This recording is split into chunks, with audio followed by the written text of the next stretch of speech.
Have you ever seen an abandoned building and become instantly curious about what could be inside? If you even have the slightest amount of curiosity, your mind is going to wander and make up scenarios about the multitude of things this abandoned structure could hold. Some people love the feeling and excitement of this so much they dedicate their free time to exploring these vacated premises. Others have even made a career out of unveiling the mysteries these old, rotting buildings and compounds hold inside. There are YouTube channels solely devoted to people who consider this more than a hobby.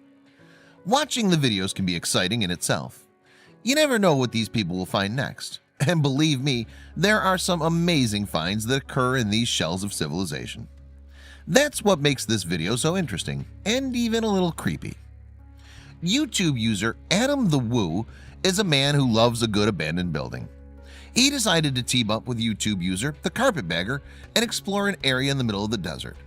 What they found will send chills through your entire body and will lead to a lot of questions, few of which will have answers.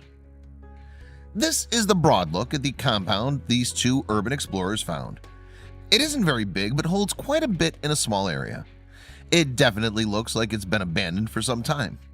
That rocket-type object on top of the wood structure is very weird though.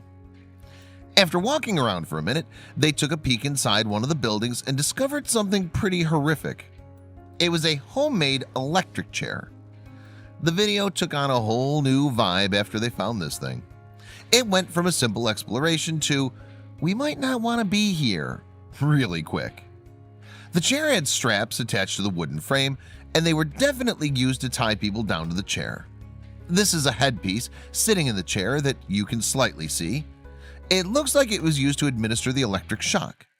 This place definitely gives off the serial killer hangout type of vibe most people would run from immediately. This is the circuit board that the headset is attached to. It's broken now, but at one time it could have been used to send an electric current to the headset, causing a painful shock to the unfortunate victim. Secret government torture is what first comes to mind when I see this. However, I feel they would have chosen a better location and had somewhat more elaborate equipment.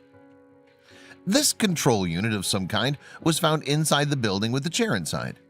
In the video, they refer to it as alien. That seems pretty far-fetched, though. It is clearly man-made and had some purpose that someone could figure out with enough time.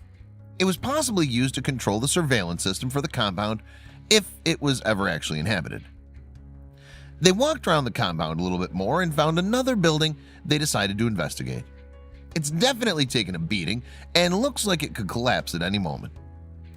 Family pictures were scattered around the inside of this particular structure. This supports the credence that this place was once inhabited. The question then becomes, what happened to the people? At one point in the video, the explorers noticed some white streaks in the sky across the desert. They determined that these were rocket launches being conducted. By whom, though? The weird thing is, a tall wooden structure in the deserted prison had an object on the top that looked suspiciously like a rocket. Could there be a connection between the rockets off in the distance and this object that looks oddly like one?